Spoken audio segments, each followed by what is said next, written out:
loser side bracket. So yeah, he's definitely making a name for himself. He's the Staten Island hero. He's coming out here. He's wanting to take home first place, and you know everyone here wants a shot at fighting DeBuzz, and you know they do. Oh yeah, he's winning winners semis now, isn't he? He's in winners quarters. Okay, winners quarters. No, I'm sorry, he's in winners semis. You were right. Okay. Yeah, he made the top 8. This is our other half of winners semis here. Sinji versus Frozen. Starting out, a lot of hydrant play, a lot of fruit play. I think that's pretty indicative of what's going to come. Oh yeah, Sinji is very good at like putting up a wall, making sure that his opponent just can't get in, and just he wants to stay away. And he has so many setups. The amount of setups that Sinji has in his disposal is astounding. Okay. That was cute. Counter. I'm liking that. He goes for the counter surge when the fire hydrant comes at him, because you know if Sinji's like charging in trying to go for like some crazy setup, he'll get caught by that. He's got to respect counter surge. That's good damage. And at this percent, it's more of a mental play than anything else. Just with the knowledge that, hey, if you throw this out there, you got to respect me. And one thing I want to talk about right now is that, okay, as he throws it, Corrin, she has the ability to hold on to an item of Pac-Man so he can't use it anymore, and he still has the ability to go for side B, all he wants. Oh, yes. So, and then it deletes one of Pac-Man's options, so it's super smart of Corrin players to hold on to that stuff. And we saw Frozen doing that for a little bit before he finally got sick of the Galaxian chip. I mean, because Corrin, you got those great normals. You don't want to sacrifice those completely. Yeah. Has the bell. Is he going to do a cute little setup with it? The bell can do wonders, man. If he like Z-drops into it into like a smash tag or something. Z-drop bell. Yeah, that'd be a little scary. I know Sinji, he's probably planning for that, just waiting for the item throw, maybe. Another thing about holding Pac-Man's projectile is that like you can camp him out. He can't do anything. Like what's he going to do? Throw a hydrant? Oh, okay. He throws the bell away. I think he tried to re-grab it, but I guess he just messed it up a little bit. But it's okay. It's a pretty even match so far. We have Sinji sitting at 107%. Not too big of a lead for Sinji. He can still easily close this out, especially with the strong kill power that Corrin has. Oh, trampoline bounce into up air. That was mad cute, dude. Yo, let's talk about that for a second. I like it. You like it? I like it. I like it too, man. It was pretty good. Now we see the stage hazard of the hydrant coming into play. Frozen jumping away from that bell. He would have got caught. You know he would have saw Inky coming in hot. All right, hydrant setup. Bell doesn't get caught by it. Narrowly. Like, it caught his whiskers, dude. Barely caught his whiskers. Yo, look, good stuff to Frozen. Holding away, jumping away, not falling into Sinji's traps. He's laying so many of them. That was a great setup coming from Sinji. He throws that bell, so Frozen's forced to use a shield, so he can just come in, throw that forward air after he gets knocked a little bit. Cute setup. This could be deadly for Sinji. He's going to be off stage. We'll see if Frozen can get a pick off stage. Yeah, I've seen him do that that dragon lunge off stage multiple times. So powerful. Yep. All right. Oh, not quite enough. We see Frozen sitting at max rage here. Catches him with the up air, but Sinji with the godlike DI. He's living as he spins off stage to his peril doom. He wants to catch that bell so bad. If you notice how Frozen air dodge there? Because when it bounces, it's still active, man. Yeah, so I love Frozen's patience right now. He's not overcommitting to anything, waiting for his opportunity, probably to try, get a pin in. And that apple does have the ability to kill. There we go. There's the reverse hit of the pin. There we go. Frozen finally taking first blood after 3.5 minutes into this game.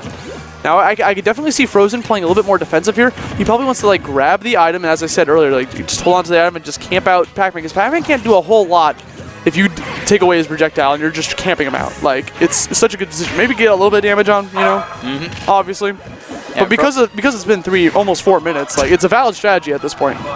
Yeah, especially if you can pile on some more damage, because he's still at a really high percent. A key, like a random key, random fire hydrant could seal it very easily for Sinji, so... I would see he's got the bell or the key on deck. I didn't quite catch what he has at his disposal here. And it was, in fact, the key, yeah. Yep, random key, that's it, the killer. Let's see if Pac-Man's going to have some cute little Galaxian chip. And good job on Sinji for not taking any damage that stock whatsoever before closing it out. I think Frozen might have been too focused on just trying to catch the projectile. I'm not sure. That was an awkward trajectory. Oh, great. Nice punish on the back, the dash attack with back air. Now we see Sinji once again getting his setups going. There is a timeout that could potentially happen here, so you know it's going through both of the players' minds if they're paying attention to the timer. With 1:23 left on the clock, like, very possible. Yeah, and from my knowledge of Pac-Man, he doesn't have very much burst damage. Like, the best he can do is try to get, a hydrant item, like, Z-drop setup. Can we talk about that for a second? That was so cute.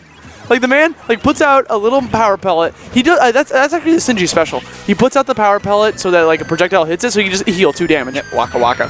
Which is a big deal when you're like getting close to the timer. As we're starting to rapidly approach. I'm sorry, 0 seconds left on the clock. We got 50 left. Okay, Sinji, Fire Hydrant dealing some damage. He wants to even this up. Sinji's definitely closing that gap with only a 12% deficit. This is anybody's game. Using the up B to escape that situation away from Frozen as he continues to put down hydrants and throw out items. Frozen playing super careful and making sure not to tag on any unnecessary damage. Yep, only 8%. This is a very tenuous lead. It could disappear in an instant. 3%. Sinji takes the lead. All that damage from getting hit twice from the Galaxian ship. And now there's only 23 seconds left on the clock. You know Sinji's racking it up. Frozen's starting to play a little bit more aggro because he needs to play catch up. He gets a grab. Oh, but the hydrant messes up his throw. That could have been super unfortunate for him as there's 13 seconds left on the clock. Only 16% separating them. Big damn. They're tied. They're tied. There's 8 seconds left on the clock. I think Frozen's going to run away. He wants a sudden death. I think Sinji wants it too. They're both playing super risky. He might throw a projectile out. There's 2 seconds left. And we're going to sudden death. Oh, okay, so it's this 2-minute 1-stock replay? It's 3-minute 1-stock on Smashville. Right back on Smashville. Oh, my God. We're in for a treat, folks. Now, what happened at the end, I see this happen before with Sinji versus J-Tails. When you're tied in percent and there's 10 seconds left on the clock, neither player wants to commit to anything. I think they both just like, they mutually agree, like, you want to do a 1-stock? Yeah, we'll get a mulligan on this one. Let's try again.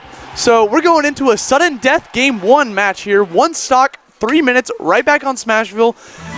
And we're going to see how this goes. All right, you guys wanted more Pac-Man Corrin. Here's more Pac-Man I know you did. Corrin. I know you did. And here we go. We see Sinji running in, trying to get that fire hydrant into play. Frozen not showing any fear, just jumping in and getting that grab, man. Yeah, no, just some data from the last game, though. At that first stock, Frozen had the slight edge over Sinji, took the stock at like 160%, but then after that, Sinji played an immaculate defense. And so we may see that adaptation from Sinji coming to fruition in Game 2, or Game 1, Part 2. Oh, most definitely. And now we see Corrin, you know, he got pushed by the hydrant a little bit there, trying to get that grab. I feel like Sinji's starting to adapt a little bit to Sinji's gameplay because he's definitely like busting out all these tricks, racking up all this damage with the hydrant and the items. And Frozen just he's being treated like a sandbag right now. He just cannot get in whatsoever. All right, he has the bell though, so we'll be probably looking for a Z-drop setup or a throw setup. Can't get too fancy with it because, yep, okay. I mean, that was a good attempt. You know, you throw it down. If he tries to approach, he gets caught by it, and he immediately went for the jab combo there. Yeah, but Pac-Man item play is really something that you can't just pick up on the fly. You have to kind of practice it, have a good item fundamental game, which Sinji clearly has from all these crazy hydrant setups. We see him once again throwing all these oranges over and over as Sinji puts him at 179%. But Frozen is starting to get that rage. If you put racks on a little bit, oh, that was so great use of the grab. You know Sinji had that set up ever since the first hit that hydrant. Sinji's on his feet. I don't know if he got hype or if he's just standing up to talk to Frozen. We unfortunately missed it, but it doesn't matter. We're going on to Game 2. You know, I'd have to stand up after, 7 minutes of very intense play. Oh, yeah. 7.5 minutes, man. Like, what is this, Brawl again? You got the 8-minute timer on. We're playing doubles. So we got a counter pick coming from Frozen, going to Lilac Cruise. Interesting. Okay. I mean, I can understand the pick. You know, the slant might mess up some of the angles or the trajectories of the items in the hydrant. And, Corrin's got those big sword hitboxes. Yeah. And he's able to, because Corrin naturally has that side B that, like, stabs downwards. When it's slanted downwards, it's going to be, like, in his favor, or upwards, rather. Like, he won't have trouble hitting a ducked Pac-Man, I guess is what I'm trying to get at. Exactly. But one thing he's going to have to watch out for is when you hit that hydrant, depending on how the Lilat's facing, like, the hydrant can go in a very weird trajectory, as we saw earlier, because it was, like, what happened? They were fighting. Can we get some intelligence? Can someone clarify what's going on up there? All right, we'll tell you guys what's going on. I don't know if they, like... Oh, they were still playing 1 stock. They were still playing 1 stock. Understandable. Right. Like, I get it, but that's so unfortunate. I mean, both players mutually agreed to it, then I guess. I'm glad someone caught that before. Wow. Yeah, I'm sure someone in Twitch chat was like shouting, like, dude, it's 3 minutes, and we just weren't paying attention. It's 3 minute 1 stock. Regardless, we're going straight back to Lilac Cruise. Back to 0%. Probably because of that reason, this set's gonna be like the longest set today. Oh boy, yeah, this YouTube video is gonna be quite the watch. And it'll be uploaded a couple minutes after this match goes live. So House 3000 for you guys. Yep, if you want more Pac-Man Corrin, head out to the House of 3000 YouTube channel. Oh, definitely. If you just want Pac-Man in general, you just go there. Sinji, constant attendance here. He's always at Xenos, always putting in work, always trying to develop the Pac-Man game one step at a time. Yeah, but unfortunately for Sinji, I think they had a slight lead Sinji did, that previous quote-unquote game, but Frozen kept taking full advantage of that situation. Did he use the game possibly for data? No, I doubt it. Now we see Frozen trying to get that shot. Wow, the Hydrant just eating that charge shot, the Dragon shot, as much as it could. No, yeah, that Dragon shot has... I hesitate to say priority, but literally everything beats it. It's rather unfortunate it's pretty for Corrin weak. players. As we saw earlier, Power Pellet beat it. Oh yeah. Uh-oh, this could be really good. Forward smash. Blinky's not going to close it out though. He's because from the left side of the stage, Yeah, and it was tilted down too, so up smash might not have killed due to the although I'm not. Yeah, I think it was the ceiling might have been slightly altered. Now we see Sinji putting down the Hydrant, getting some more projectiles into play here. He just kind of throws out that raw F smash trying to hit the Hydrant, but it caught Frozen at the same time. And the raw key as well. He's going to have to go for another item setup. The apple coming through. Sinji's a big fan of using out of shield, approaching Nair. Like he runs in, uses shield, and out of shield Nair. Oh yeah, Nair out of shield is so amazing. He gets the air dodge read. We see Sinji off stage. He's going to get back. Pac-Man's pretty hard character to gimp if they know how to recover correctly. All right, and he does. He has the key on deck, so Frozen can't be idle. There it is. Okay, but he shielded it. Yeah, I mean, Frozen saw it coming, dudes. When you see your opponent have that key, they could be coming at any moment. Wow, that Hydrant went so far from that kick. Yep, and Sinji tried to roll on top of the Hydrant, but Frozen not given any two hoots about that. And we have ourselves an exact tie, even after the hit.